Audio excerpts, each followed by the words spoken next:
Friends, आज की कहानी है विवाह बदला या प्रेम भाग 24। पिछले भाग में आपने पढ़ा तनय निशा को कहता है अब से तुम्हें रोज खाना मैं ही खिलाऊंगा क्योंकि तुम खुद तो कुछ खाती नहीं हो। तनय की बात पर निशा की आंखें बड़ी हो गई। अब आगे तनय ने निशा के सर पर नया बम फोड़ा था। लेकिन तनय क्यों, मैं तो खाती हूँ ना खाना, आप क्यों जबरदस्ती। चुप, एकदम चुप रहो, तुम बहुत ज्यादा बोलने लगी हो। और जाओ, तैयार हो जाओ, सी साइड पर चलेंगे। तनय ने प्यार से निशा के सर में हाथ फेरते हुए कहा, पर तनय मैं थक चुकी हूँ, आपने मुझे इतना खिला दिया, अब कहाँ जाएंगे हम। निशा तनय की आंखों में देखते हुए बोली, कोई बात नहीं, चलो अब चुपचाप रेडी हो जाओ। तनय ने जबरदस्ती निशा को बाथरूम में घुसाते हुए कहा, तो मजबूरन निशा को भी जाना पड़ा। थोड़ी ही देर में निशा लाइट पिंक फ्रॉक पहने बाहर आई। कुछ तो उसका रंग गुलाबी और सफेद, ऊपर से उसकी मासूमियत और खुले बालों में अलग ही कहर ढा रही थी वो। तनय फोन पर नजर किए हुए बैठा था, लेकिन जब निशा की खुशबू उसको आसपास महसूस हुई तो तनय ने फोन से नजर उठाकर ऊपर देखा तो उसकी नजर नीचे झुकना ही भूल गई। तनय ने फोन को बेड पर फेंका और निशा के ठीक पीछे जाकर खड़ा हो गया। तनय को ऐसे देख निशा ने नजर उठाकर देखा। वैसे दिल तो कर रहा है आज का प्लान कैंसिल कर दूं। क्यों, क्या इरादा है मेरी जान का। तनय निशा के कंधे से सर टिकाकर उसके बालों से खेलते हुए बोला, तनय अब आप मुझे परेशान करना बंद कर दो। जी नहीं, मेरी इतनी प्यारी वाइफ है, कैसे उसको परेशान ना करूं। अच्छा लाओ, मैं तुम्हारे बाल सुखा दूं, तुम बैठो। निशा तनय को देखते हुए बैठी। थोड़ी ही देर में तनय ने निशा के बाल अच्छे से सुखा दिए थे। तनय अभी ऑफिस से आया था, इतना थका हुआ था, लेकिन निशा का काम करते हुए और उसकी केयर करते हुए उसे जरा सी भी थकान नहीं लग रही थी। तनय परेशान है या उसको थकान है। निशा के बाल सूख चुके थे। निशा ने अपने बालों का जूड़ा बनाया और न्यूड लिपस्टिक लगाई, आंखों में काजल डाला और छोटे छोटे झुमके पहनकर रेडी हो गई। जैसे ही उसने अपना मंगलसूत्र उठाया तो तनय प्यार से बोला, यह काम मेरा है मेरी जान। तनय ने निशा के हाथों से मंगलसूत्र लिया और उसकी शीशी जैसी गर्दन में पहनाकर प्यार से उसकी गर्दन पर अपने होंठ रख दिए। निशा सिहर उठी। निशा ने अपनी आंखें बंद करके धीरे से कहा, प्लीज तनय। तनय को निशा में सबसे खास उसकी यही अदा लगती थी और यही तनय को दीवाना कर देती थी। तनय ने निशा की मांग में सिंदूर भरा और उसके सर पर अपने होंठ रख दिए। निशा ने अपनी भारी पल के ऊपर उठाकर तनय को देखा तो तनय का मन किया उसमें ही डूब जाए। तनय ने निशा की कमर पकड़ी और उसको खुद के करीब कर लिया।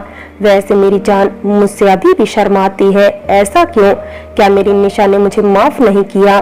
तनय ने निशा की आंखों में झांकते हुए देखा तो निशा उसके गले लग गई। नहीं तनय, प्लीज आप ऐसी बातें मत करिए, मैं आपको अपनी जान से भी ज्यादा चाहती हूँ, लेकिन आप समझिए ना, मुझे थोड़ी सी शर्म आती है। तनय ने निशा का मुंह ऊपर उठाया और प्यार से उसके होठों पर अपने होठ रख दिए। तनय बहुत प्यार से निशा को किस कर रहा था और निशा उसकी किस में बहती जा रही थी। थोड़ी ही देर में दोनों की किस वाइल्ड हो गई तो निशा को सांस लेना मुश्किल हो गया।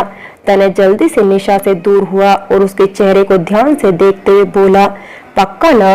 निशा ने नासमझी से तनय को देखा तो तनय ने निशा की गर्दन पर अपना सिर रखकर प्यार से कहा, वो मैं कह रहा था, अगर तुम्हारा मूड बदल गया हो तो हम यहीं अपने रूम में रह लेंगे। निशा ने गुस्से में तनय को देखा तो तनय ने अपने कानों को छू लिया और इशारे में निशा को सॉरी बोला तो निशा को भी हंसी आ गई। थोड़ी ही देर में दोनों जाने के लिए तैयार थे। निशा जब मुस्कुराती हुई नीचे उतरी तो नीचे राजेश जी और रोकी सबसे मिल रहे थे।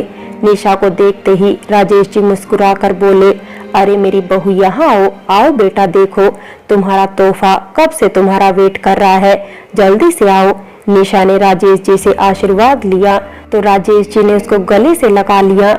नहीं मेरी बच्ची, तुम्हें कितनी बार कहूँ, तुम्हारी जगह दिल में है। राजेश जी की बात पर मुक्ति और नीता का जैसे किसी ने दिल ही तोड़ दिया हो।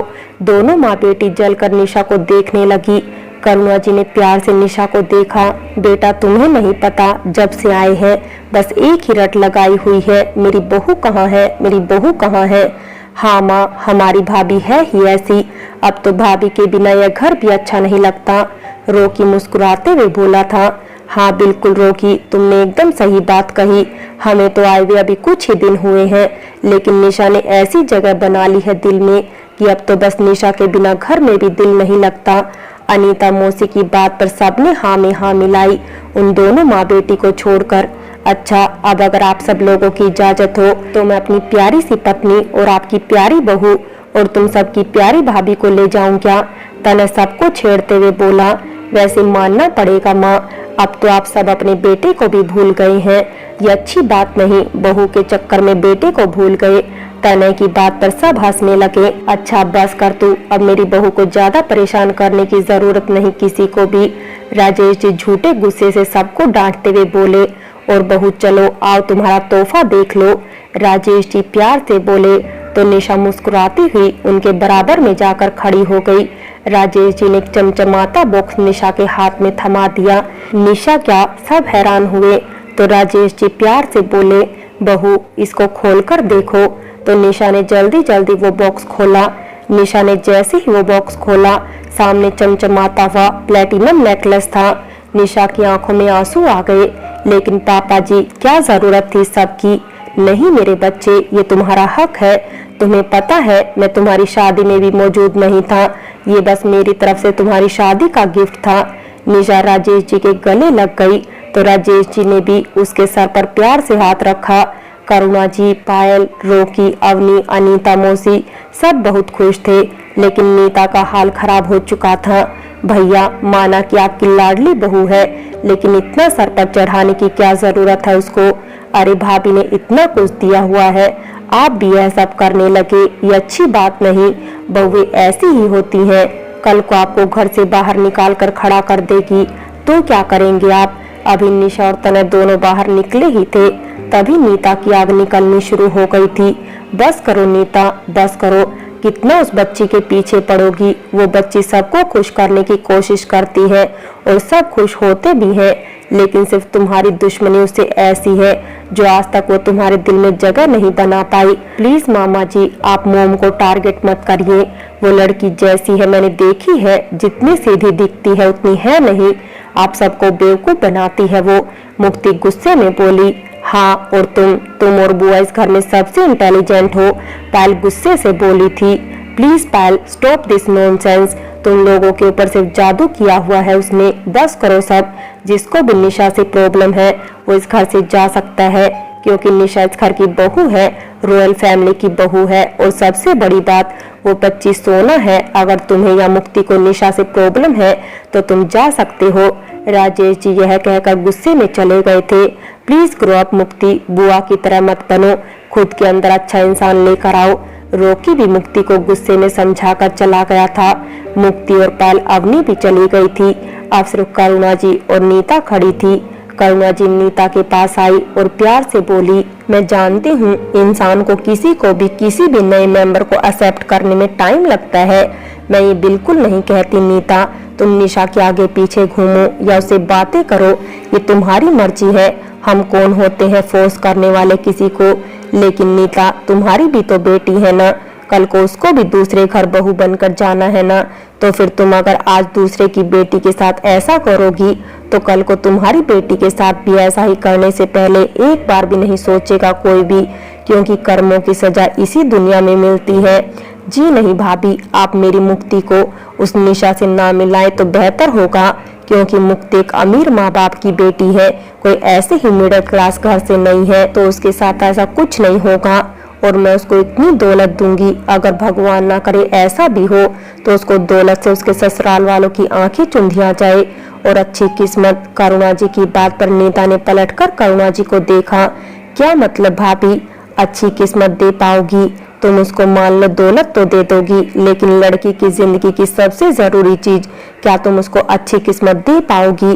देखो नीता, निशा भले हमसे कम है, लेकिन उसका दिल सोना है, सोने की तरह चमकता है। भाभी, हर चमकती चीज सोना नहीं होती। इस बार फिर करुणा जी की बात काटी थी नीता ने। देखो नीता, निशा की शादी को 1 साल हो जाएगा और वो 1 साल से हमारे साथ रह रही है। हम जानते हैं कितनी प्यारी बच्ची है वो, और तुम खुद सोचो अगर उसमें कोई खूबी ना होती तो क्यों हर आदमी उसको पसंद करके जाता? सब यही कहते ना अच्छी नहीं है वो। नीता, मेरी बात ध्यान से सुनो। कभी ये अमीरी गरीबी और अपनी सोच का फर्क मिटाकर सोचो तो तुम्हें भी निशा सबसे अलग नजर आएगी और मुझे यकीन है तुम एक दिन मेरी बात भी समझोगी, क्योंकि मेरे बच्चों के साथ साथ तुम भी कहती हो भाभी कभी गलत नहीं कहती। मुझे सिर्फ उस पल का इंतजार है जब तुम निशा को अपने दिल से अपनाओगी। करुणा जी बहुत नपे तुले शब्दों में अपनी बात कहकर चली गई थी और नीता बस सोच में पड़ गई थी, क्योंकि उसको अंदाजा नहीं था करुणा जी ने क्या बोला था। यार अभी क्यों बार बार कॉल कर रहे हो? बोला था ना मैं अपने मामा मामी के घर हूँ। मैंने तुमसे कितनी बार कहा है मुझे ऐसे परेशान करने की जरूरत नहीं। अगर किसी ने तुम्हारा फोन देख लिया, किसी ने क्या माँ ने ही देख लिया, प्रॉब्लम हो जाएगी। मुक्ति अभी अभी ऊपर ही आई थी जब उसके बॉयफ्रेंड ने उसको फिर से परेशान करना शुरू कर दिया था। ओ शट अप मुक्ति, तुम यहाँ सुबह से हो और तुम्हें फुर्सत नहीं हुई ये कॉल करने की। मैं कब से तुम्हारा वेट कर रहा हूँ। अच्छा खैर, इन सब बातों का टाइम नहीं है मेरे पास में। जल्दी से मेरे अकाउंट में 50,000 रुपए डलवा दो। अगली तरफ से बड़ी आराम से कहा गया था। वोट अभी मैंने कल आते ही तो तुम्हें 1.5 लाख रुपए कैश दिया था और अब फिर से क्या जरूरत पड़ गई तुम्हें? कहीं तुम कोई गलत? मुक्ति डर कर बोली। तुम्हारा दिमाग खराब है मुक्ति, तुम्हें मैं ऐसा वैसा लगता हूँ? मेरी माँ की हालत सीरियस है, सिर्फ तुमसे ही तो मांग लेता हूँ। ठीक है, अगर तुम्हें मुझ पर इतना ही शक है बेबी, ओके, मैं आज के बाद नहीं कहूँगा कुछ भी। इमोशनल ब्लैकमेल का तीर फेंका गया था जो कि शायद निशाने पर भी लगा था। नहीं नहीं प्लीज अभी, आई एम सॉरी अभी यह मेरा मतलब नहीं था। मैं बस कहना चाहती थी अगर मैं अकाउंट से इतने पैसे निकालूं तो मुंह में एक बार पूछती हैं और रोज रोज मैं भी नहीं निकलवा सकती ना। ऐसे तो बस बेबी। मुक्ति की आवाज में कपकपाहट थी जो साफ महसूस की जा सकती थी। अभी तुम मुझे और हमारे बच्चे को छोड़कर तो नहीं जाओगे ना?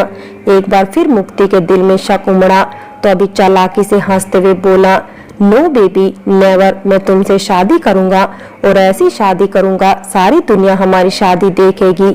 अभी ने अपने पास बैठी लड़की के होठों पर अपनी उंगली चलाते हुए कहा, पक्का ना भी? मुक्ति ने फिर से पूछा। यस मेरी जान, बिल्कुल।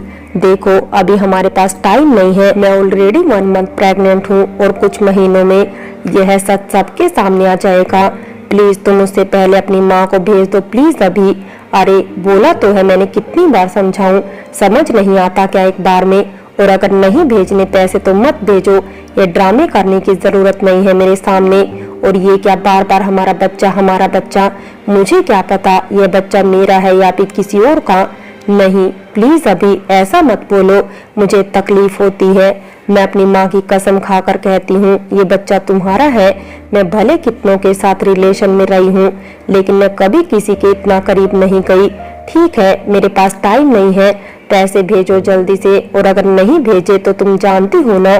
नहीं प्लीज अभी, मैं भेजती हूँ पैसे।